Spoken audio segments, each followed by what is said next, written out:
Nada más vamos a ver el último versículo. Ya aprendí el último.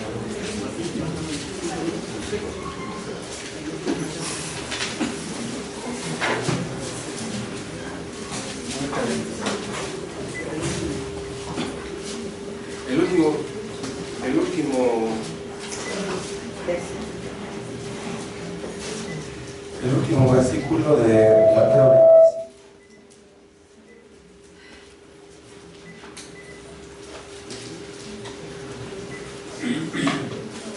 ¿Qué creen que todavía no se me quita bien la tos? Nunca me había dado tan fuerte como ahora. Dicen que los virus cada vez son más agresivos y los viejos cada vez estamos más viejos. ¿Cómo ves? Pues aquí le echamos la culpa a los virus o a los viejos. 46. E irán estos al castigo eterno y los justos a la vida eterna. ¿Sí recuerdan que la versión antigua dice tormento eterno? Y nada más que los traductores como que se espantaron con la palabra tormento y la cambiaron por castigo.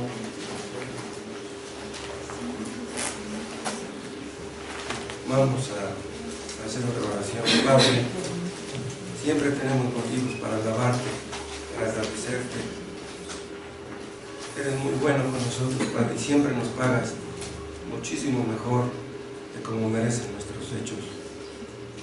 Ay de nosotros si nos fueras a pagar así. Gracias por la paciencia y la misericordia. Gracias porque permites que podamos reunirnos para alabarte, que tus propósitos se cumplan, oh Dios, que no sea en vano, que tu Espíritu Santo nos hable y trate con cada uno. Aviva tu obra en medio de estos tiempos, capacítanos para hacer la parte que nos corresponde y no nos dejes andar en caminos de egoísmo ni de mundanalidad. Te pedimos esto en el nombre de Jesús. Amén.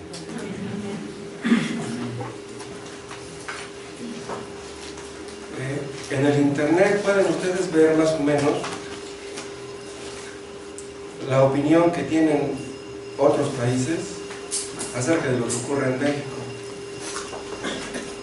En el internet se pueden ver cosas que no se ven en los periódicos. Y una cosa de la que siempre hablan mal en el internet, en el extranjero, es acerca de la impunidad. Curiosamente, todo el mundo habla mal de la impunidad. Y aquí en México, pues, es lo mismo, nadie habla bien de ella. Dicen, ¿de qué sirve que denunciamos a un ladrón o a un secuestrador? Si lo agarran, lo encierran, pero al rato lo sueltan. Viene y me busca y me mata, dice, mejor así la dejamos. Dicen algunos, no sé qué tantas bases tengan, que como el 6% de los que son juzgados por algún delito, el 6% de esos resulta ser culpable y encarcelado. El 6%. ¿Y los demás? Abundan los ladrones y los criminales porque, pues, como no se castiga realmente a los culpables, pues ¿cuál es el problema? En México hay mucha impunidad, pero el día del juicio no habrá impunidad para nadie. Sería justo que un hombre que vivió toda su vida para sí mismo, egoístamente, un hombre que se burló de Dios, que persiguió a los cristianos, que muera y que descanse en paz, ¿sería justo eso? ¿Será justo que gente como Pinochet, como Hitler, como Stalin, como Gaddafi estén descansando en paz? ¿Será justo eso? Dicen que cuando Hitler estaba acorralado y ya lo iban a agarrar, se suicidó ingiriendo una cápsula de cianuro. ¿Para qué? Para evitar el juicio y para evitar la vergüenza. No habrá un juicio y un castigo para Hitler. Según los testigos de Jehová, Adolfo Hitler ya descansa en paz. según los testigos de Jehová. ¿Por qué existe el infierno? Porque Dios es justo. Dios no comete injusticias en el caso de nadie. Pero hay algunos que piensan que Dios sería injusto si castigara. Pero es al revés. Si Dios es justo, debe castigar. El infierno existe porque Dios es justo. ¿Es justo que un juez no castigue a un culpable? ¿Es justo eso? Y hay quienes opinan que Dios debería castigar nada más algunos pecados, pero no todos, los más escandalosos, los más graves. Pero si Dios es justo en un caso, debe serlo en todos los casos. Vimos, acuérdense, que el día del juicio muchos se quedarán mudos, se quedarán mudos de espanto. Pero también vimos que algunos no se quedarán mudos, algunos se van a defender, serán capaces de decirle a Dios el día del juicio que Él está mal, se lo van a decir en su cara. Vean Romanos capítulo 3.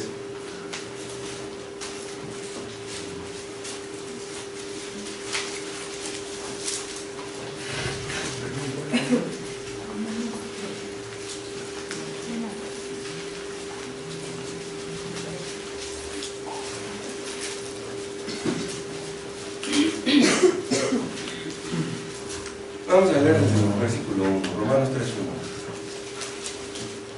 ¿Qué ventaja tiene pues el judío? ¿O de qué aprovecha la circuncisión? ¿Por qué hace esta pregunta aquí Pablo? Porque en los versículos anteriores está hablando de que los judíos conocieron la ley, pero no la guardaban. Entonces dice, ¿para qué Dios les dio la ley? ¿Cuál es la ventaja de que Dios les haya confiado la ley? Es lo que dice aquí. ¿Qué ventaja tiene pues el judío? Y vean lo que dice el 2. Mucho, en todas maneras. Primero, ciertamente que les ha sido confiada la palabra de Dios. ¿A quién? A los judíos. Y ven el 3. Pues ¿qué? Si algunos de ellos han sido incrédulos, sí, tenían la ley, pero no creían en ella. Y aquí dice, si algunos de ellos, la verdad es que la mayoría de ellos no creían en la ley, ni la entendían, ¿cómo van a obedecer? Dice al final del 3, su incredulidad habrá hecho nula la fidelidad de Dios. Y dice el 4, no, de ninguna manera, no puede ser. Dios es fiel, sus propósitos se cumplen siempre. Pero entonces, ¿para qué les dio la ley si ellos no la guardaban? Entonces, la incredulidad de los judíos echó por tierra la fidelidad de Dios. Dice Pablo, no, de ninguna manera. Antes bien, sea Dios veraz y todo hombre mentiroso. O sea, la ley de Dios está bien, Dios está bien. Los que estaban mal eran los judíos. Dice, como está escrito, dice al final del 4, para que seas justificado en tus palabras y venzas cuando fueres juzgado. Estas palabras no son fáciles de entender. Dice, para que seas justificado en tus palabras. ¿Para que seas justificado quién? ¿Quién es el que será justificado en sus palabras? Dice, y venzas cuando fueres juzgado. ¿Quién? ¿Los hombres? No. ¿Saben quién? ¿Saben quién será justificado en sus palabras? ¿Y quién vencerá cuando sea juzgado? Dios. Estas palabras están sacadas del Salmo 51. El Salmo 51 lo escribió David después de que adulteró, ¿se acuerdan? No pierdan de vista Romanos 3 y comparen con lo que dice el Salmo 51.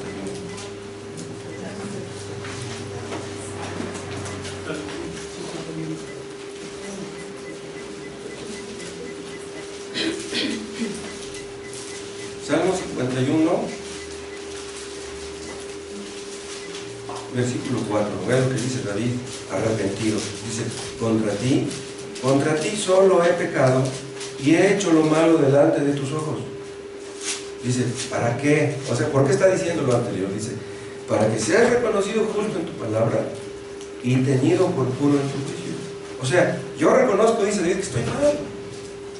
Reconozco que he hecho lo malo. Dice, para que seas reconocido justo en tu palabra. O sea, tu palabra está bien, tú estás bien, yo soy el que está mal. Pero vean que estas palabras que dice aquí son las que están en Romanos 3:4, pero con una ligera variante.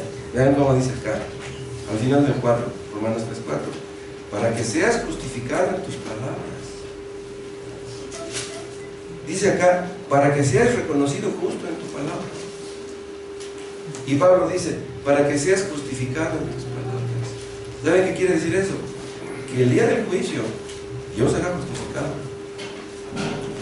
Pero no de la misma manera que nosotros. Nosotros necesitamos ser justificados porque somos pecadores. Pero Dios no va a ser justificado porque Él sea pecador. Pero será justificado ante las acusaciones injustas de los hombres injustos. Vean cómo dice al final del 4.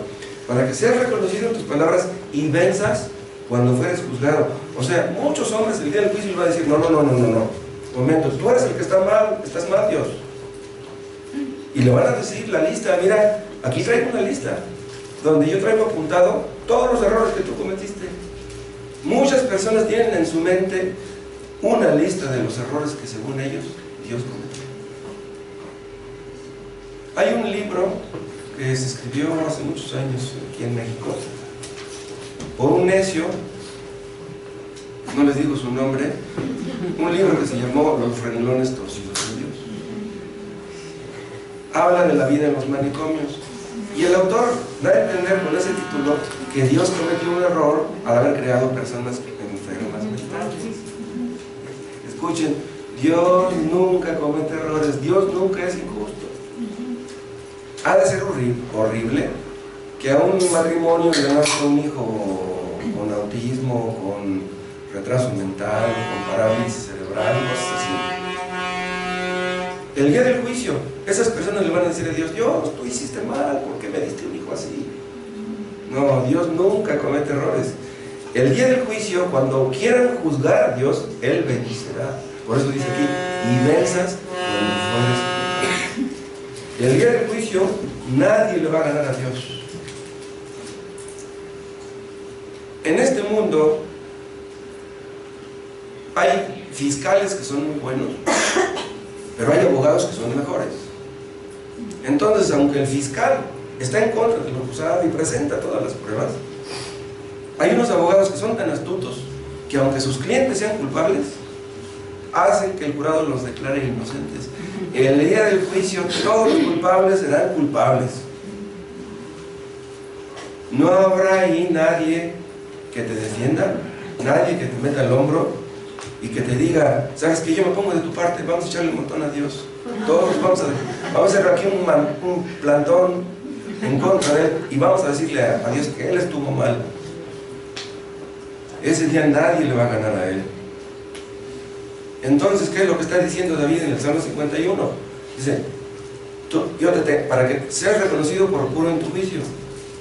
O sea, tu juicio es puro, sin mancha, sin defecto, no hay errores en tu juicio. Cuando Dios nos dice, a través de su palabra, que estamos mal, que somos pecadores, que necesitamos arrepentirnos, es porque eso es exactamente lo que necesitamos. Dios no necesita arrepentirse, Dios no necesita cambiar, Dios no necesita corregir nada, somos nosotros. Entonces David está diciendo, Dios, yo hice mal, no tengo ninguna justificación, cierro la boca, tú estás bien y yo estoy mal. Pero vean, David dijo eso porque él era un cristiano verdadero, cometió un grave pecado, es cierto, pero él lo reconoció. Vean, cualquier cristiano puede caer en adulterio, cualquiera.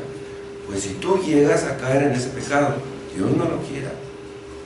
No vayas a pensar que ya estás desechado y que ya no hay esperanza para ti. Dios perdona aún el adulterio, es increíble. Pero solamente un cristiano puede decir eso. Los hipócritas no lo dicen.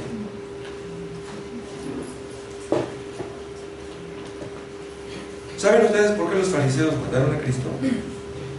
Porque ellos pensaban que Cristo estaba mal y creían que ellos estaban bien. Imagínense hasta qué punto puede llegar una persona para pensar que Dios está mal y que ella está bien. Pero en realidad eso no debe sorprendernos. Créanme, millones de personas en este mundo creen, cuando menos en el fondo, que Dios está mal y que ellos están bien. Yo no sé si esa idea ha cruzado por la mente de alguno de ustedes, pero Dios nunca está mal, nunca. Si su vida de ustedes es triste, desdichada, ha sido un fracaso, todos los asuntos que han emprendido, negocios, han salido mal, Dios no tiene la culpa. Ustedes pueden echarle la culpa de sus fracasos a sus padres, a sus parientes, a que nadie los comprende, a que nadie los quiere, pero Dios no tiene la culpa nunca. Y si ustedes creen en el fondo que Dios está mal en algo, si ustedes llegan a morir sin arrepentirse de sus pecados, el día del juicio, tal vez ustedes sean de los que se defiendan y le digan a Dios: no, Dios, yo no quiero ir al infierno, yo no merezco ir a ese lugar, yo estoy bien. Pero el día del juicio, Cristo va a vencer toda oposición, toda crítica. ¿Quién será el juez del universo? Cristo. ¿Quién hizo el universo? Cristo. Y como juez moral del universo, Él está obligado a pagarle a cada uno según sus obras, y no le va a quedar de ver nada a nadie. Vean Génesis 18.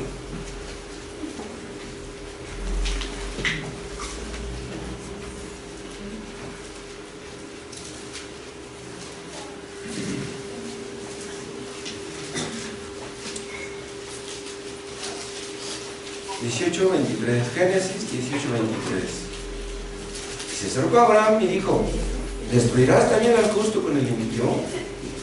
O sea, porque ya Dios le había dicho a Abraham que iba a destruir Sodoma y Gomorra. Quizá haya 50 justos dentro de la ciudad.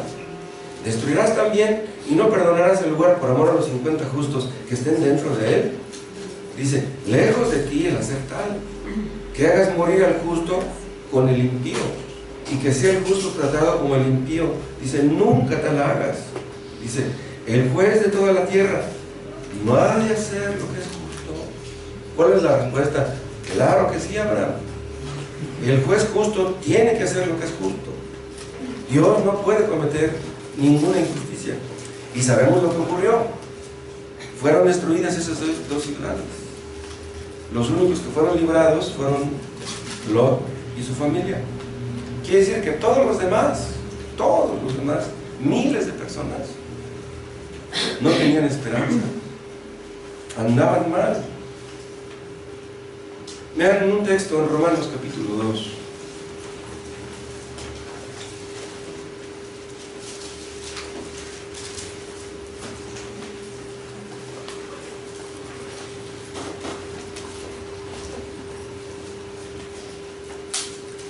Romanos 2:1. Por lo cual eres inexcusable, oh hombre, quien quiera que seas, tú que juzgas, pues en lo que juzgas a otro te condenas a ti mismo, porque tú que juzgas haces lo mismo. Bien, esto podría parecer que no es cierto. Por ejemplo, si yo juzgara a un alcohólico, yo podría pensar: bueno, yo lo juzgo porque él está mal, él es un alcohólico. Pero no. Entonces, ¿estoy bien al juzgar a un alcohólico? No. ¿Por qué? Porque aunque yo no soy un alcohólico como él, de todos modos yo ando mal en otras cosas.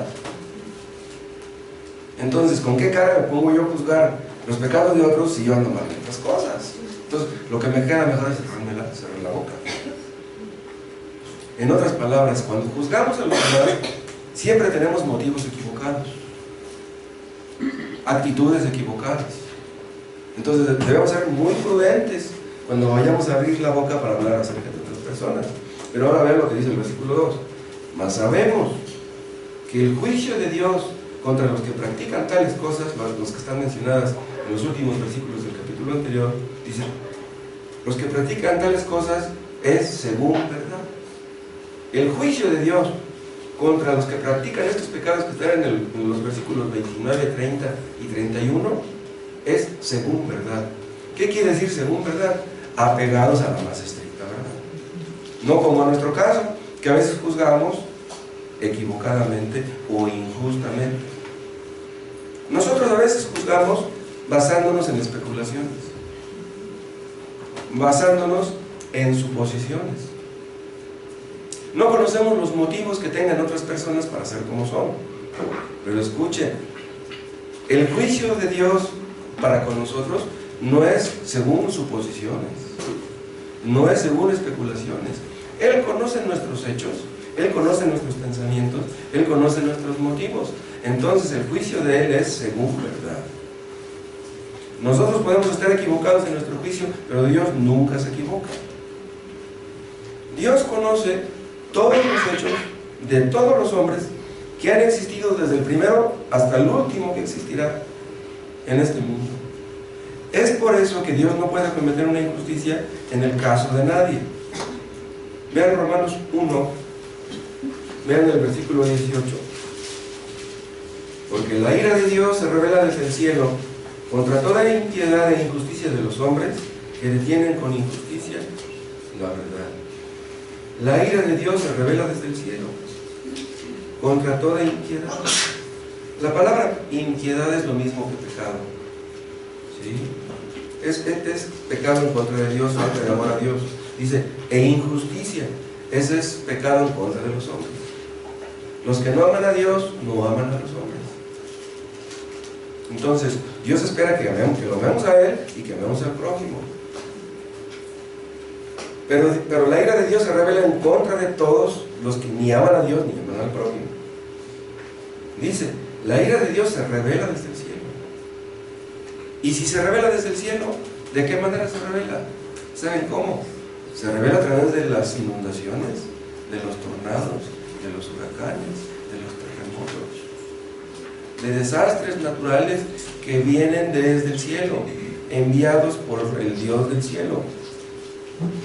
Son juicios de Dios en contra de los pecados humanos. En 1985 hubo un terremoto aquí tan fuerte que, según estadísticas, murieron más o menos como 10,000 personas, aunque en su tiempo se ocultó mucho eso. Dijeron que habían muerto como 600, como 800. No, fue una cosa terrible. ¿Pero por qué permitió que murieran tantos en México? ¿Acaso los pecados de México eran más graves que los de Puebla? En Puebla no murió nadie por ese terremoto. ¿Son más graves los pecados de los capitalinos que los de Monterrey? ¿Que los de Veracruz? ¿Que los de León? No, todos somos pecadores. Pero fue un juicio de Dios, una advertencia, una prueba de lo que es la ira de Dios. Pero imagínense, es una pequeña prueba. Pero el día del juicio, Dios va a descargar toda su ira en contra de los pecadores no arrepentidos y nadie escapará. Es cierto que muchos perdieron a sus parientes en el terremoto aquí, pero no los perdieron a todos. Algunos perdieron un pariente, otros perdieron dos, otros perdieron un tres, pero ellos se salvaron. Dios tuvo misericordia de ellos. Esta ira, la ira de Dios, surge de su santidad y de su justicia. La ira de Dios es su reacción ante el pecado. Vamos a suponer, por ejemplo, que yo tengo un hijo de 12 años y otro de 6. Salgo a la calle y de repente regreso de improviso y veo que mi hijo de 12 tiene en el suelo a mi hijo de 6 y lo está pateando. Yo no sé qué motivos tenga para patearlo, pero yo debo permitir eso. Pero supongamos que le digo, sí, hijo, dale, para que se le quite.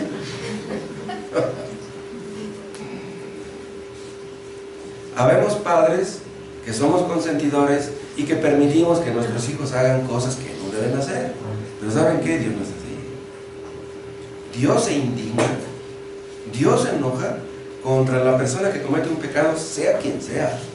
Seamos cristianos o no, Dios odia el pecado en todas las personas y en todas sus formas, en todas sus manifestaciones.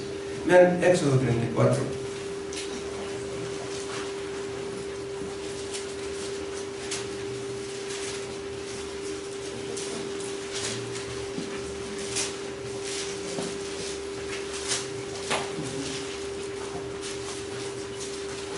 Éxodo 34, 4. Moisés hizo 2 tablas de piedra como las primeras, y se levantó de mañana y subió al monte Sinaí, como le mandó Jehová, y llevó en su mano las 2 tablas de piedra. Y Jehová descendió en la nube y estuvo allí con él, proclamando el nombre de Jehová. Y pasando Jehová, vean, por delante de él, proclamó. Antes de leer el 6, déjenme recordar esto. ¿En qué contexto está diciendo aquí Moisés esto? En el contexto de que ellos habían levantado el becerro de oro. Cuando bajó Moisés, los vio adorándolo y se enojó tanto que agarró las piedras y las tablas y las rompió. Entonces Moisés agarró otras 2 tablas y se las llevó a Dios para que volviera a escribirle los mandamientos. Bueno, pues en ese contexto está dicho esto del 6, dice: y pasando Jehová por delante de él, proclamó: Jehová, Jehová, fuerte, misericordioso y piadoso. ¿Ven? Esto de fuerte y de misericordioso y piadoso es muy bonito, pero vean lo que dice después: tardo para la ira. ¿Qué quiere decir tardo para la ira? Que Dios no pierde, ¿cómo diría yo?, la compostura fácilmente, como algunos de nosotros. Por ejemplo, algunos padres, cuando vemos que nuestro hijo comete un error, pum, le tiramos el manazo. Pero Dios no es así. Dice Dios: tardo para la ira. Pero escuchen, tardo para la ira quiere decir que Dios es un Dios de ira. Ahora, ¿quién dijo estas palabras? No las dijo Moisés, las dijo Dios. Él mismo se encargó de decirlo. Tardo para la ira, dice, y grande en misericordia y verdad. Y por eso más adelante vemos que Dios no los destruyó a todos. Todos merecían la muerte por lo del becerro de oro, pero Dios perdonó nada más a algunos. Y vean lo que dice el 7: que guarda misericordia a millares, que perdona la iniquidad, la rebelión y el pecado. Pero vean lo que dice ahora: y que de ningún modo tendrá por inocente al malvado. El malvado, el culpable, es culpable. Que visita la iniquidad de los padres sobre los hijos y sobre los hijos de los hijos, hasta la 3ª y 4ª generación. Vean, las consecuencias de nuestros pecados siempre afectan a nuestros hijos. Siempre. Nuestros hijos van a pagar por sus pecados, pero nosotros vamos a pagar por los nuestros. Nosotros no vamos a pagar por los de ellos, pero ellos tampoco van a pagar por los nuestros. Pero qué terrible que el día del juicio los padres vayan al infierno y los hijos también. Estarán los padres sufriendo eternamente y por ahí tal vez cerca también sus hijos sufriendo igualmente. ¿Se imaginan? Entonces el lloro y el crujir de dientes no será simplemente por ellos, sino también por sus hijos.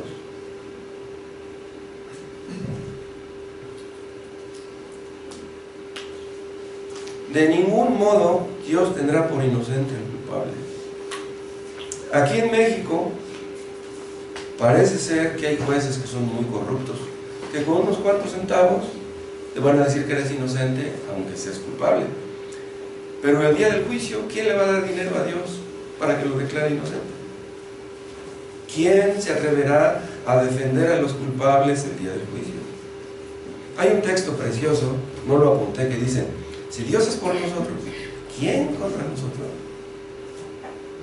Ese versículo es muy bonito.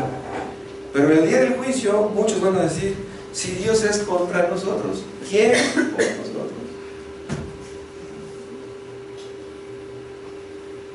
O sea, si el día del juicio Dios está en contra nuestra, aunque todo el mundo estuviera a favor nuestro, de nada serviría. Hay algunos que piensan que Satanás es el jefe del infierno y que él está ahí dándoles de latigazos a todos los que se portaron mal. Pero cometen un grave error, porque Satanás va a ser castigado en el infierno. Él no va a estar castigando a nadie. Satanás es un ser creado al igual que nosotros. Escuchen, Satanás es una persona y que tendrá que sufrir como persona. Satanás va a recibir su merecido y lo va a recibir en el infierno. Y todos aquellos que lo obedecen, los que no quieren obedecer a Cristo, sufrirán la misma suerte que él. Vean Isaías 14.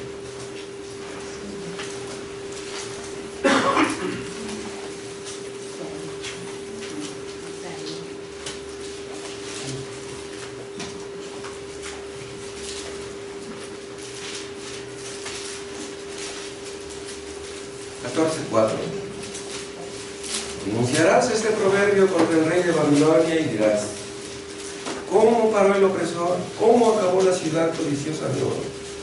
Bien, está hablando del rey de Babilonia, que invadió Jerusalén y que mató a muchos y a muchos los llevó prisioneros. Dice, quebrantó Jehová el báculo de los impíos, el cetro de los señores. Dice, él quería los pueblos con furor, con llaga permanente, el que se enseñoreaba de las naciones con ira y las perseguía con crueldad. Toda la tierra está en reposo y en paz. Se cantaron alabanzas. ¿Cuándo ocurriría esto? Cuando el rey de Babilonia fuera destruido y fuera quitado el yugo que tenía sobre los judíos. Por eso dice, toda la tierra está en reposo. Pues ya se murió el rey de Babilonia, ¿no? Pero vean lo que dice en el 8. En el 8 ya no está hablando del rey de Babilonia. En el 8 ya está hablando de Satanás. Esa es una estrategia que usaban tanto Isaías como Jeremías, como Ezequiel. O sea, están hablando de una persona y luego de repente, sí están hablando de otra. Están hablando de algo que sucedió en aquel tiempo y luego están hablando de algo que sucedería a futuro. Vean lo que dice el 8. Aún los cipreses se regocijaron a causa de ti y los cedros del Líbano diciendo, desde que tú pereciste, no ha subido cortador contra nosotros. El Seol abajo se espantó de ti. El Seol es el infierno. El Seol abajo se espantó de ti. Despertó muertos que en tu venida saliesen a recibirte. Hizo levantar de sus sillas a todos los príncipes de la tierra, a todos los reyes de las naciones. Todos ellos darán voces y te dirán, pero le van a decir a Satanás, ¿tú también te debilitaste como nosotros? ¿Y llegaste a ser como nosotros? ¿Cómo es posible que tú también estés aquí? Le van a decir a Satanás. Y dice el 11, descendió al Seol tu soberbia y el sonido de tus arpas. Gusanos serán tu cama y gusanos te cubrirán. ¿Cómo caíste del cielo, oh lucero, hijo de la mañana? Vean, ese era el nombre que tenía Satanás. Él era el lucero. Él era Lucifer, el lucero de la mañana. Dice, oh lucero, hijo de la mañana, cortado fuiste por tierra, tú que debilitabas a las naciones, tú que decías en tu corazón, subiré al cielo. En lo alto, junto a las estrellas de Dios, levantaré el trono, y en el monte del testimonio me sentaré a los lados del norte.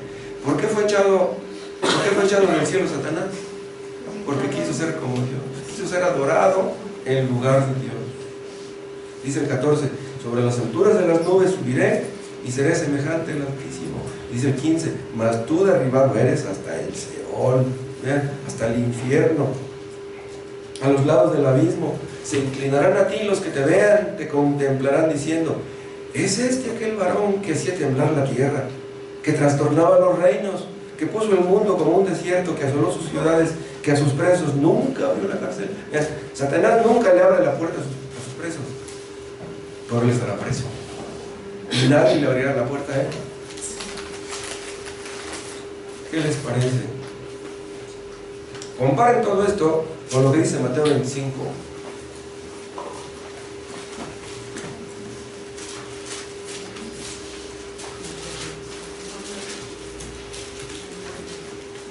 Mateo 25, 41.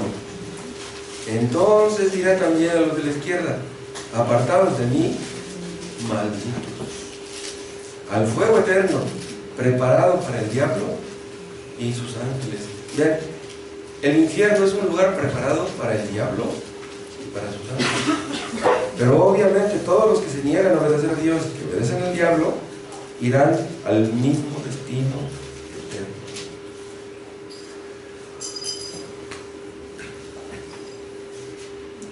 Comparen también esto con Apocalipsis 20.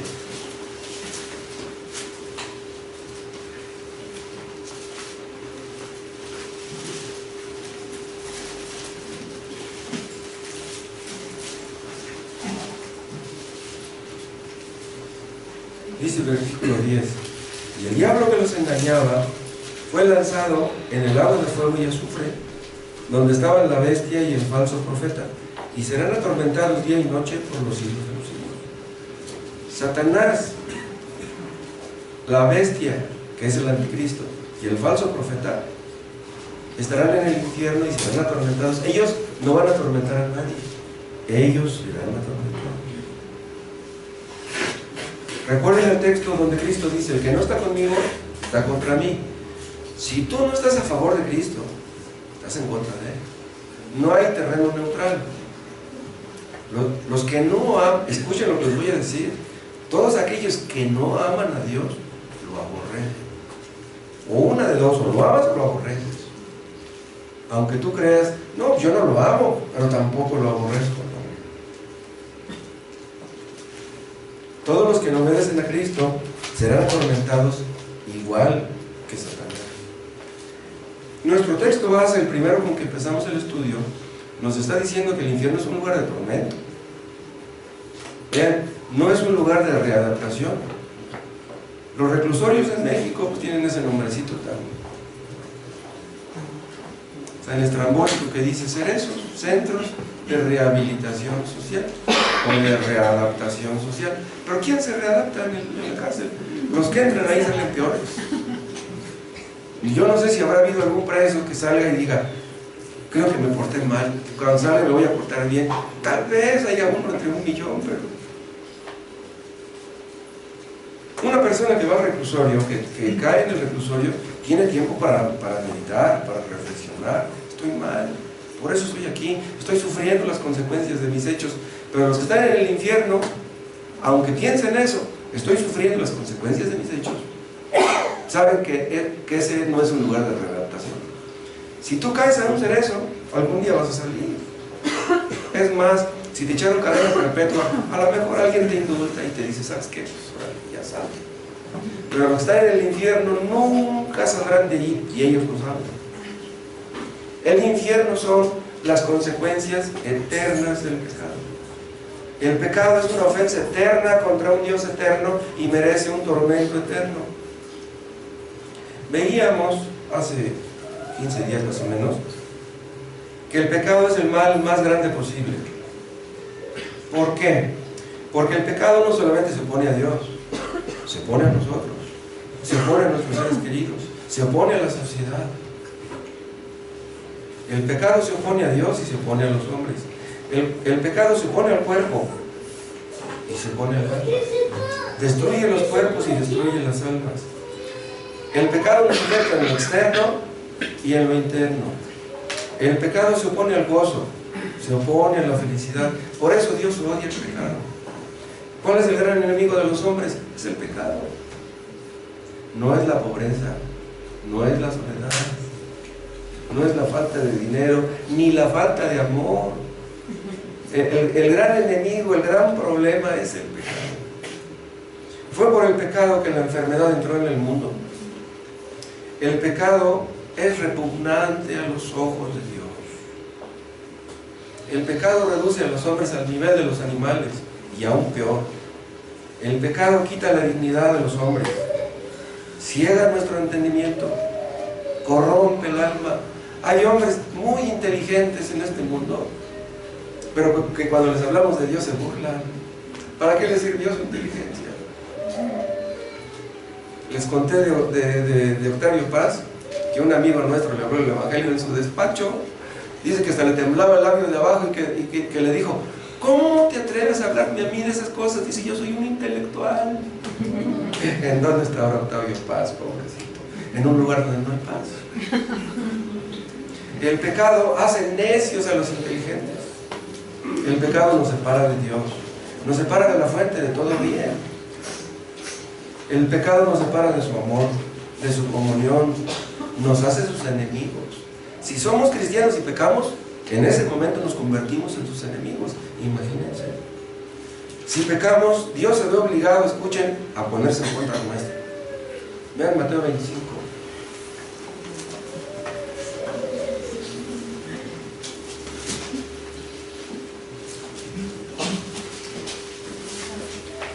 Mateo 25, 41. Entonces dirá también a los de la izquierda: apartados de mí, malditos.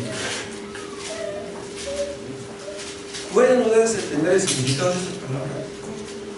Aquellos a quienes les sean pronunciadas estas palabras, ¿cómo las van a recibir? ¿Cómo las van a entender? Apártense de mí, malditos. Cristo, que cuando vino al mundo dijo tantas palabras hermosas, dirá estas palabras. ¿Por qué? Porque el pecador tiene que estar apartado de Dios. No pueden convivir juntos Dios y los pecadores, no se puede. Es al infierno hacia donde el pecado conduce a los hombres, apartados de Dios para siempre, como los leprosos antiguos. Una pérdida total. Apartados de toda buena dádiva, apartados de todo don, de todo bien. En el infierno no hay ni un bien siquiera. Hay un video que venden por ahí donde habla de los reclusorios de México. Dicen que los reclusorios de México son de los peores. En Estados Unidos pues tienen sus camas bonitas y sus colchoncitos y sus sábanas limpias. No, aquí en México hay unos reclusorios que tienen las camas llenas de piojos, de chinches, de pulgas. No, olvídense. Alguien me platicó que lo cerraron en el reclusorio que está aquí en el Bordo. Dicen que una persona no puede estar ahí un día y salir bien de sus nervios. Dicen que es una cosa espantosa. Pero déjenme decirles, en los reclusorios hay mucho bien. En los reclusorios te venden refrescos. Si tienes dinerito te pueden vender una grabadora. Puedes tener una televisión. Te puedes comprar un buen jaboncito allá adentro. Es más, yo me imagino que los mejores reclusorios pueden tener hasta incluso agua caliente. Imagínate. Pero en el infierno no hay ningún bien, ni siquiera uno. En este mundo el bien y el mal se mezclan. Por todas partes pues pueden ver mezclados, pero en el infierno no, puro mal, nada de bien. Por su contraparte, en el cielo no va a haber ningún mal. En el cielo no va a haber ninguna tristeza, ninguna enfermedad, ningún achaque, ningún dolor, no va a haber accidentes, no va a haber cantinas. No va a haber fiestas a las 12, 1 de la mañana que no te dejan dormir. En el infierno, por el contrario, no va a haber nada de amor, nada de compasión, nada de misericordia, nada de simpatía, nada de bendiciones. Ahí van a estar los malditos por Dios.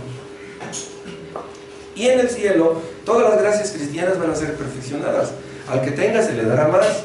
Si tú tienes aquí poquita paciencia, en el cielo, si aquí tienes un poquito de amor, un poquito de humildad, un poquito de mansedumbre, en el cielo esas cosas serán perfeccionadas. En el cielo ya no vamos a tener ni siquiera un mal pensamiento, ninguna duda, ningún temor, nada de soberbia, nada de ira, nada de pleitos, nada de discusiones. Qué tremendo. En el cielo ya no va a haber ni siquiera un pecado. En el cielo habrá solamente santidad, gozo, amor, paz. Y dice el apóstol Juan en Apocalipsis 22, busquen, que los perros estarán fuera. Apocalipsis 22, versículo 14. Bienaventurados los que lavan sus ropas para tener derecho al árbol de la vida y para entrar por las puertas de la ciudad. Y dice, mas los perros estarán fuera. ¿Quiénes son los perros? Dice, y los hechiceros, los fornicarios, los homicidas, los idólatras y todo aquel que ama, ya se mentira. Vean, los creyentes dentro, los perros fuera. Ni sus ladridos vamos a escuchar. Estas palabras las dijo Cristo también, ¿sí? Mas los perros estarán fuera. En el versículo 13, en Apocalipsis 22, 13, está hablando Cristo, dice, yo soy el alfa y el omega. ¿Sí? Qué terrible que estas palabras hayan tenido que salir de Cristo mismo. Adentro van a estar los benditos y afuera van a estar los malditos. ¿Recuerdan ustedes por qué Satanás fue echado del cielo? Porque quiso ocupar el trono que solamente a Dios le pertenece. Todos los soberbios quieren lo mismo. Un hombre soberbio que no quiere obedecer a Dios quiere ser el dueño de su vida, quiere estar sentado en el trono No quiere que Dios sea soberano, pero Él sí quiere serlo. Los soberbios quieren ocupar el trono que solamente a Dios le pertenece. Imagínense lo que sucedería en el cielo si a un solo pecador se le permitiera entrar en el cielo. ¿Saben qué haría ese pecador? Trataría de ocupar el trono de Cristo. Uno solo. Un solo pecador acabaría con la paz en el cielo. ¿Sí? Es por eso que los pecadores serán encerrados en un lugar donde nunca podrán salir, nunca podrán hacer más daño. Dios ve el pecado como un cáncer. ¿Qué cosa es un cáncer? Algo que te va contaminando por dentro. Te contamina un órgano y otro y otro. Así es el pecado. Si Dios no acabara con el cáncer del pecado, este lo contaminaría todo. Por eso echó Dios a Satanás del cielo. Otra cosa, nuestro texto habla de tormento eterno. Junten nada más estas dos palabras, tormento eterno. ¿Qué nos indican esas palabras?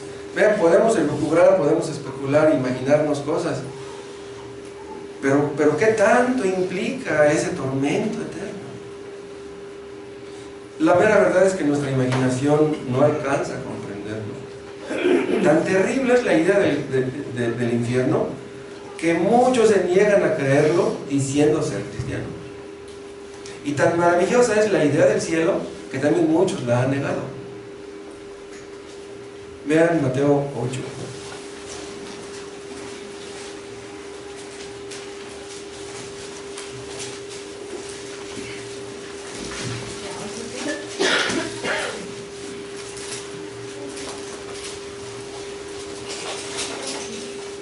Vean Mateo 8:12.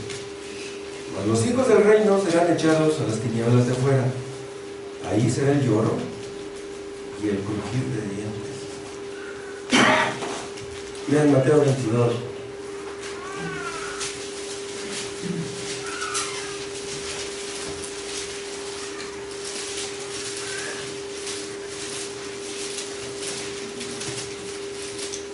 Mateo 22:13.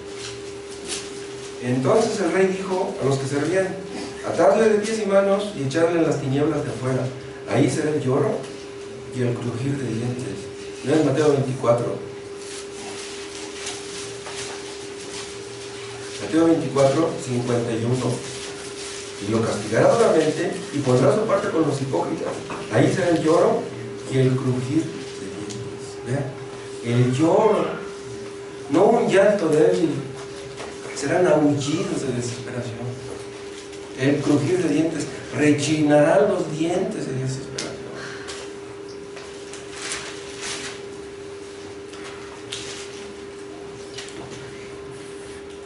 Van a llorar por sí mismos y tal vez, como yo les decía, tengan que llorar también por sus hijos que no se arrepintieron, al igual que los padres. Un padre que no se arrepiente de sus pecados tendrá esperanza de que sus hijos lo hagan. Queremos que nuestros hijos sean salvos y nosotros menospreciamos la salvación. Los que están en el infierno y que tuvieron Biblias, que fueron a los cultos, que cantaron los cantos y que nunca se arrepintieron, estarán llenos de remordimiento, llenos de angustia, llenos de odio, llenos de rencor. Y lo peor de todo es que no será un dolor puramente moral, también será un dolor físico. Pecaron con el cuerpo, tendrán que sufrir con el cuerpo también. Y en el cielo los disfrutes serán espirituales, serán morales, pero también físicos. Por eso decimos que en el cielo habrá música, en el cielo habrá comida. No se los puedo asegurar que vaya a haber comida, ¿sí? Pero la va a haber, ¿sí? Vean Lucas 16. Dicen algunos ateos que una de las mejores cosas en esta vida es la comida. Si tú le invitas a un ateo a comer, te va a ver con buenos ojos. Así es que sí, Lucas 16. 20. Había también un mendigo llamado Lázaro, que estaba echado a la puerta de aquel lleno de llagas, y ansiaba saciarse de las migajas que caían en la mesa del rico. Y aún los perros venían y le lamían las llagas.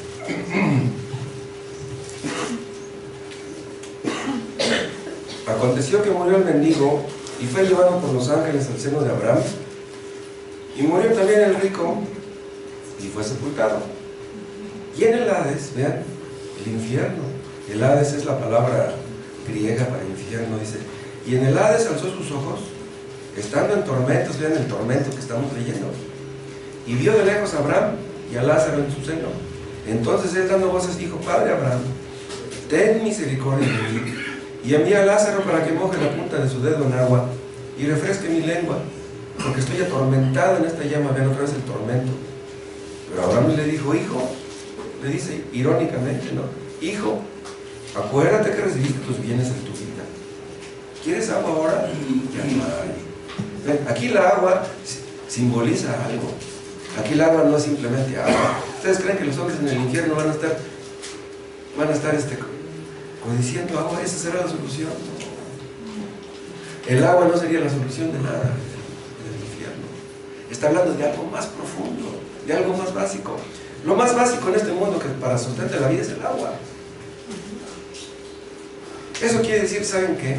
Que en el infierno los hombres tendrán deseos insatisfechos. Desearán cosas. El hombre que está acostumbrado a vivir bien, a comer bien, a vestir bien, en el infierno no tendrá nada de eso. Imagínense una mujer que está acostumbrada a ropa cara, a perfumes caros, y que terminará en el infierno. ¡Qué horror!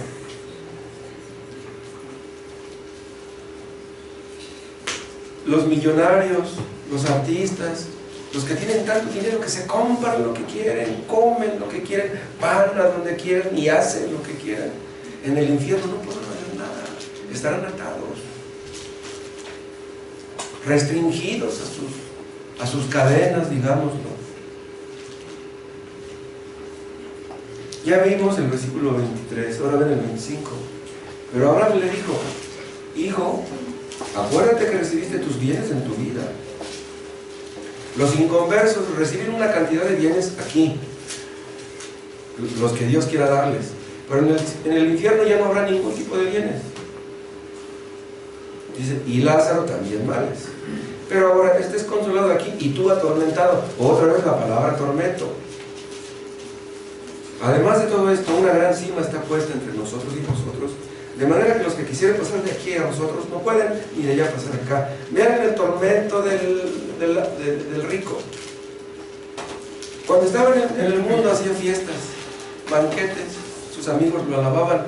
En el cielo, en el infierno, ya no podrá hacer fiestas, ya no va a poder hacer banquetes, nadie lo va a alabar, nadie lo va a felicitar. Y luego dice: de manera que los que quieren pasar de aquí a ustedes, dice, no pueden, ni de allá para acá. Eso quiere decir que este rico sabía que el infierno es un lugar fijo, ya no se puede salir de él, ya no se puede.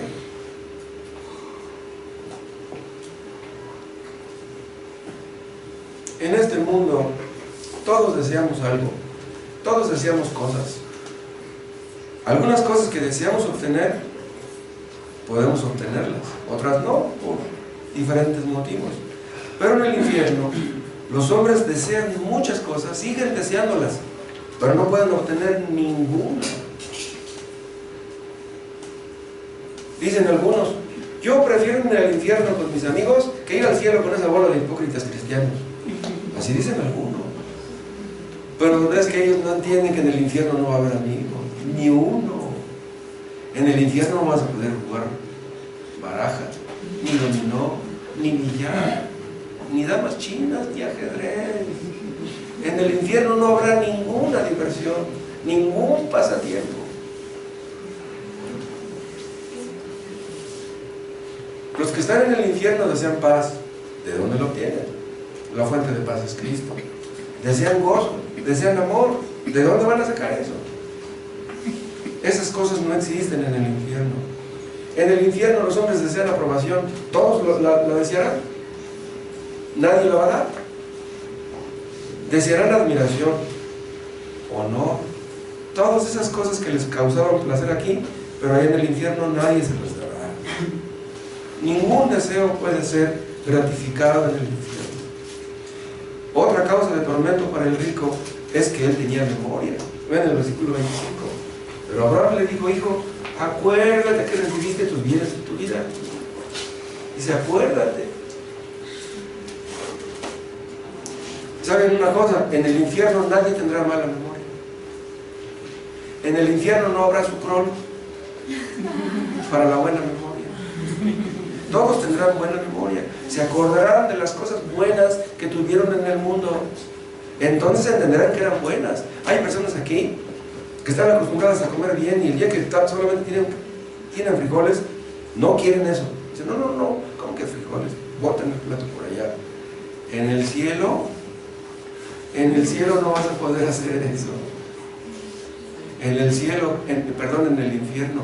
En el infierno querrás frijoles, pero no podrás obtenerlos, aunque fueran puros frijoles.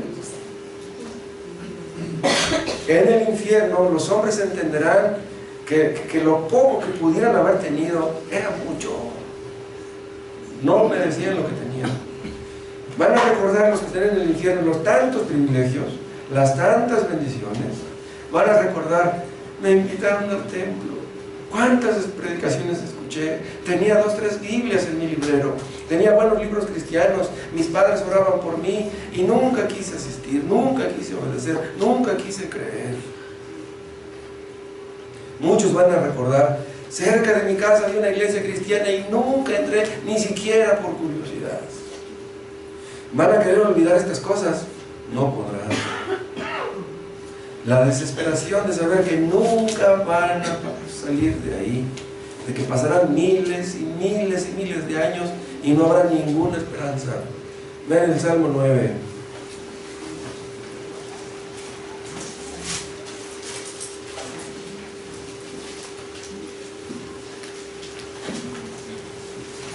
Este versículo lo vimos hace unas semanas. El Salmo 9, 17 dice así: los malos serán trasladados al Seol, o sea, al infierno. ¿Quiénes son esos malos? Todas las gentes que se olvidan de Dios. ¿Saben ustedes por qué los hombres se olvidan de Dios?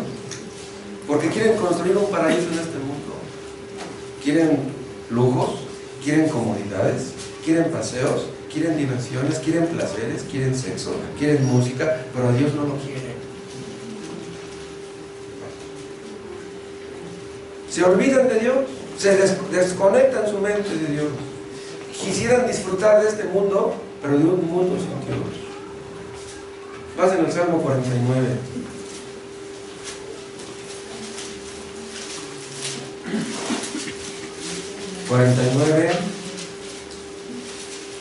Versículo 6. Los que confían en sus bienes, o sea, que confían en sus bienes, pero no en Dios, dice, y de la muchedumbre de sus riquezas se jactan, ninguno de ellos podrá en manera alguna redimir al hermano, ni dar a Dios su rescate. O sea, confías en tu dinero, el día del juicio tu dinero no te va a salvar. Y pasen hasta el 11. Su íntimo pensamiento de estas personas es que sus casas serán eternas. Vean, piensan que van a vivir para siempre. Dice: y sus habitaciones para generación y generación. Dan sus nombres a sus tierras. Vean: el rancho Salinas, el rancho Fox. Y luego sus hijos se mueren, que sus hijos quedan. Y luego los nietos. Piensan que serán eternos. No se les ocurre pensar que van a comparecer delante de Dios y van a tener que ser juzgados. Son personas que no quisieran dejar este mundo. Están tan encariñados con lo que tienen en este mundo, no quisieran dejar de disfrutarlo, pero Dios los obligará. Habla aquí de los que se olvidan de Dios. Vean, los pecadores se olvidan de Dios, pero Dios no se olvida de ellos. Dios los tiene muy en mente. Vean Romanos capítulo 1.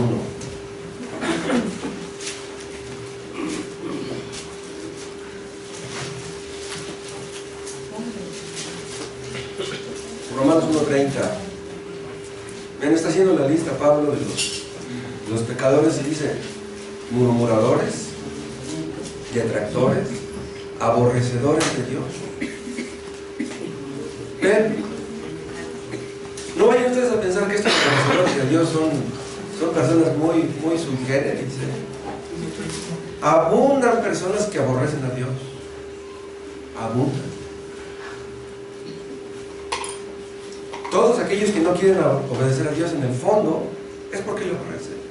Y ven, ustedes pensarán: ¿cómo un hombre que es alimentado por Dios aborrece a Dios? Ustedes aborrecerían a quien los alimenta. Pero ¿qué les pasará a estos que aborrecen a Dios? Vean Deuteronomio 7.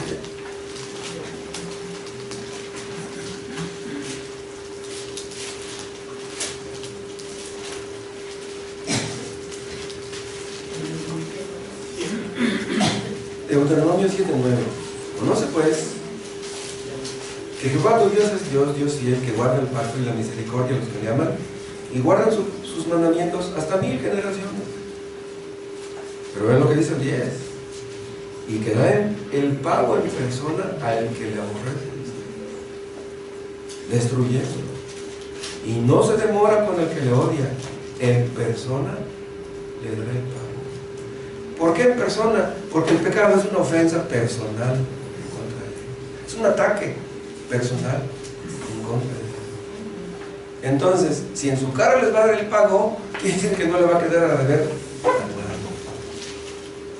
Hay un famoso poema llamado Nervo, que se llama En paz, y ya para terminar dice: amé, fui amado, el sol acarició mi faz, vida, nada me debes, vida, estamos en paz. Pero ¿saben una cosa? Ahí cometí un gran error, amado Nervo, porque dice: vida, nada me debes, pero no dice cuánto te debo. El día del juicio muchos le van a decir a Dios: Dios, nada me debes. Le va a decir Dios: pero tú sí me debes a mí mucho.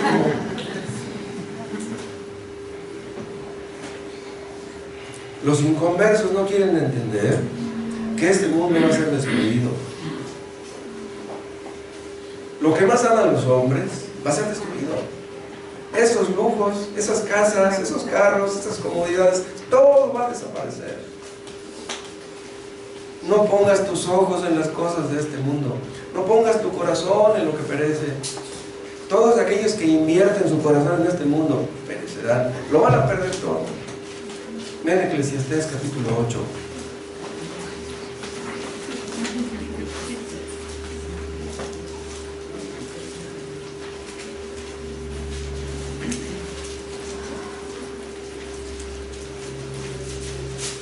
Eclesiastés capítulo 8. Y vean el versículo 11. Por cuanto no se ejecuta luego sentencia sobre la mala obra, el corazón de los hijos de los hombres está en ellos dispuesto para hacer el mal. ¿Por qué pecan? Dice: porque Dios no los castiga. Hacen lo malo y vuelven a hacer lo malo y Dios no los castiga. Dice: no, nunca me va a castigar. Esa es su lógica. Si hago esto y aquello, nunca me ha castigado Dios. Dice: pues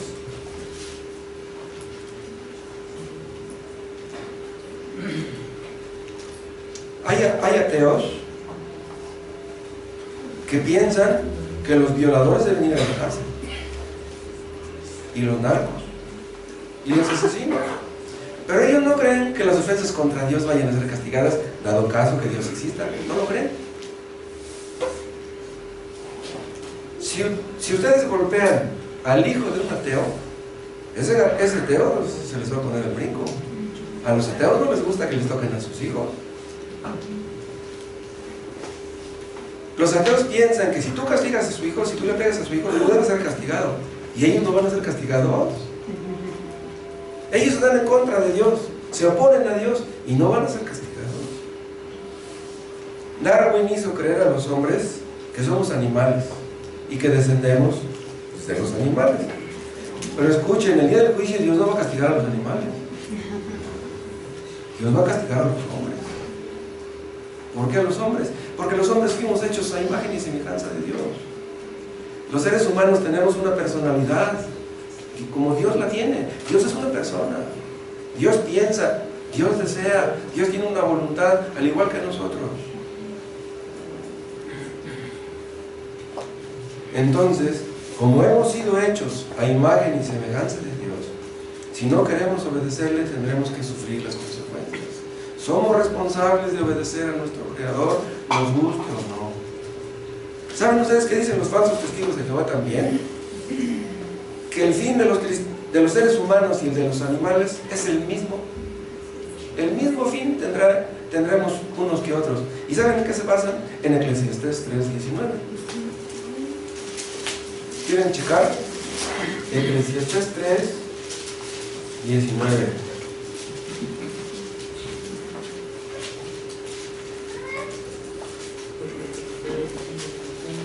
Dice así: porque lo que sucede a los hijos de los hombres y lo que sucede a las bestias, un mismo suceso es. Como mueren los unos, pues así mueren los otros. Y una misma respiración tienen todos. Ni tiene más el hombre que la bestia, porque todo es vanidad. ¿Es cierto esto? O sea, se muere un perro, pues ya, se lo comen los gusanos, y el cuero al rato ya se desaparece, ya, se hizo polvo. Entonces nos espera el polvo igual que a los perros muertos. Entonces, ¿por qué dice eso este versículo? Acuérdense ustedes que el tema básico de Eclesiastés es lo que sucede debajo del sol. Entonces, lo que está diciendo el versículo 19 es lo que dicen los ateos. No es lo que dice Dios, es lo que dicen los ateos. Yo me voy a morir, tú también te vas a morir. Se muere un perro, me muero yo, también se mueren los perros. Es igual, ¿cuál es la diferencia? Lo que dice el versículo 19 no es palabra de Dios, es palabra de hombre.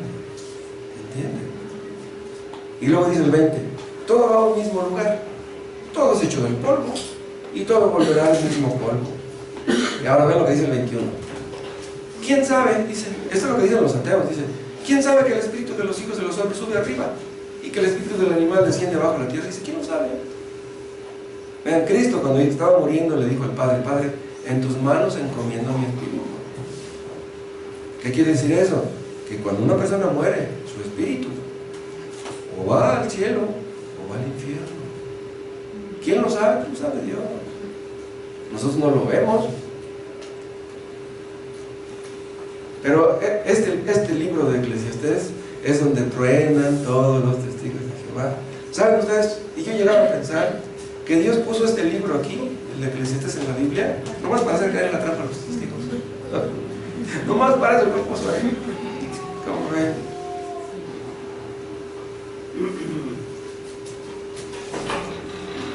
Pero ¿saben por qué no entienden bien estos versículos los testigos? Porque tienen un velo puesto en sus ojos. Todos aquellos que no se arrepienten de sus pecados leen y leen y no entienden.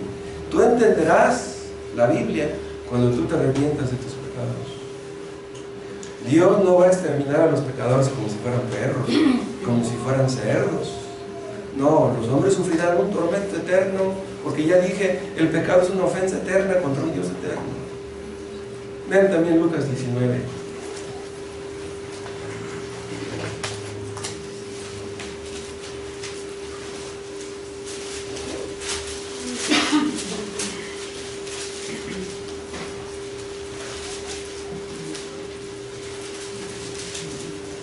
Dice 41, que habla de Jesús y dice, Lucas 19, 41. Y cuando llegó cerca de la ciudad, al verla, lloró sobre ella, diciendo: oh, si también tú conocieses, a lo menos en este tu día, lo que es para tu paz. Dice, mas ahora están cubiertos de tus ojos. Vean lo que le está diciendo Jesús a los judíos. Si tú supieras quién soy yo. Y dice el 43, porque vendrán días sobre ti, cuando tus enemigos te rodearán con vallado y te sitiarán, y por todas partes te estrecharán, y te derribarán la tierra y a tus hijos dentro de ti, y no dejarán en ti piedra sobre piedra, por cuando no conociste el tiempo de tu visitación. Cristo les está profetizando la destrucción de Jerusalén, que ocurrió 40 años después de que Cristo murió. Llegó Tito con sus soldados romanos y mataron, dice Flavio Josefo, a 1 millón más o menos de judíos que estaban ahí. ¿Cómo ven? ¿Por qué Jesús lloró sobre Jerusalén? Porque sabía lo que les esperaba. Pero lo que les esperaba no era simplemente la muerte, les esperaba el infierno. Jesús entendía muy bien lo que el infierno es. Y saben una cosa, si nosotros entendiéramos lo mismo, lloraríamos por nuestros hijos, lloraríamos por nuestros seres queridos que no son salvos, por nuestros vecinos, por nuestros conocidos.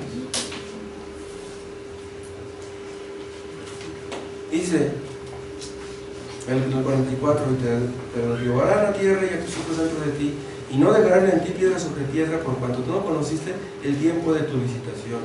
Dios visitó a Jerusalén, pero ellos no lo entendieron. Cristo era Dios, pero lo mataron. No conociste el tiempo de tu visitación. ¿Saben una cosa? Hay tal día, hay tal cosa como un día de visitación para una persona. Hay tal cosa como día de visitación para una familia, para una iglesia, para una nación. Dios nos muestra nuestro pecado. ¿Saben para qué? Porque quiere que nos arrepintamos. Tal vez hoy sea el día de visitación de muchos de ustedes, que Dios quiere que se arrepientan hoy. No lo dejen para mañana. Dios los está visitando. ¿Saben una cosa? Si ustedes le dicen que no a Dios, Él no les va a estar rogando siempre. ¿Por qué tiene Dios que estarnos rogando cada rato? Jesús lloró sobre Jerusalén porque le dolía que tantos murieran y fueran al infierno. Dios nos visita dándonos la oportunidad de arrepentirnos. Vamos a suponer que un día de estos Cristo los visitara a ustedes en su casa y que ustedes supieran que es Cristo y que les dijera: a ver, ¿qué me pides? ¿Qué quieres? Te voy a dar lo que tú me pidas, lo que según tú sea lo más valioso. ¿Qué le pedirían a Cristo? Yo quiero una casa en las lomas. ¿Ustedes le pedirían eso? ¿No aprovecharán ustedes el día de su visitación, la oportunidad que Dios les da de escuchar el Evangelio? Cristo llegó a Jerusalén, les predicó el Evangelio, les enseñó cosas maravillosas, hizo muchos milagros, pero lo mataron. Mataron en la cruz al autor de la vida. ¿Quieren que les diga una cosa? Si ustedes no quieren ser salvos, ustedes no lo serán. Dios no lleva a nadie al cielo arrastrándolo de los cabellos. Dios pone en nuestro corazón el deseo de ser salvos. Pero si tú no quieres eso, si tú no quieres ser salvo, Dios no te va a salvar. Cristo lloró sobre Jerusalén porque Él entendía lo que es la ira de Dios. ¿Saben ustedes por qué en Getsemaní Cristo le decía al Padre: si es posible, pase de mí esta copa? ¿Le daba miedo la muerte? No. Le daba miedo la copa de la ira de Dios, que tenía que beberla hasta las heces. Él siempre tuvo el amor de su Padre Celestial. ¿Cómo es que el Dios que lo amaba iba a descargar su ira contra de Él? El Padre descargó su ira en contra de Jesús, y los que creemos en Jesús, ya Dios no descargará su ira sobre nosotros. El fuego del infierno simboliza la ira de Dios. Cristo sufrió los horrores del infierno en ese sentido. Dicen algunos que Cristo fue al infierno. ¿Cómo que fue al infierno? Cristo no fue a ningún infierno. Él sufrió los horrores del infierno porque sufrió los horrores de nuestros pecados. En otras palabras, Cristo sintió el infierno. Por eso tenía miedo. Dice: mi Padre Celestial me ama, ¿cómo es que me va a castigar? ¿Por qué fue castigado Cristo? ¿Por sus pecados? No los tenía. Fue castigado por los nuestros. Pero si ustedes no se acogen a la amnistía, al perdón que Cristo ofrece, ustedes tendrán que sufrir el castigo. Cristo lloró por los de Jerusalén. Pidámosle, hermanos, a Dios que nos dé lágrimas. Lloremos ahora. Hagamos algo ahora. ¿Esperaremos que muera uno de nuestros seres queridos para llorar por él? Si no nos duele la perdición de los que nos rodean, es que nuestro corazón debe ser muy duro. Si no lloramos ahora por nuestros hijos inconversos, ¿vamos a llorar el día del juicio? Si ustedes nunca han llorado por sus pecados, pídanle a Dios lágrimas. que les muestre su pecado. Porque si ustedes no lloran aquí, ustedes llorarán eternamente. El lloro y el crujir de dientes. Y si ustedes han sido librados de la ira de Dios y el infierno no les espera, ¿cuánto no debemos amar a Dios? ¿Cuánto no debemos estar agradecidos? ¿Cuándo le acabaremos de pagar a Cristo lo que le debemos? Yo el otro día les comentaba, ¿se acuerdan? Yo pienso que yo estoy viviendo horas extras. Muchos amigos míos murieron hace mucho tiempo. Amigos con los que yo tomé la copa, yo fui a su velorio y mírenme aquí todavía. Es increíble. ¿Cómo no alabar a mi Dios? ¿Cuándo le pagaré a Cristo lo que le debo? Nunca le pagaremos. Vamos a orar. Te damos gracias, Padre, te damos gracias por Cristo, por su obra perfecta, por su obra redentora. Gracias porque Él nos libró de la ira, porque nos libró del fuego eterno, de la condenación. Oh Padre, danos un corazón agradecido y temeroso de Ti para que nos apartemos de todo pecado, de las vanidades de este mundo que engañan y que seducen. Aumenta nuestra fe y nuestra gratitud y que podamos, Padre, servirte hasta el último día de nuestras vidas, sea que falte mucho para eso o que falte poco. Y te pedimos por los que no son convertidos para que abran sus ojos, te pedimos que los salves, haz que vean el peligro en que se encuentran y condúceles al arrepentimiento. Te lo pedimos en el nombre de Jesús. Pasa hermano y nos diriges a un canto. De hoy en 8 nos toca participar de la cena del Señor. Prepárense, dediquen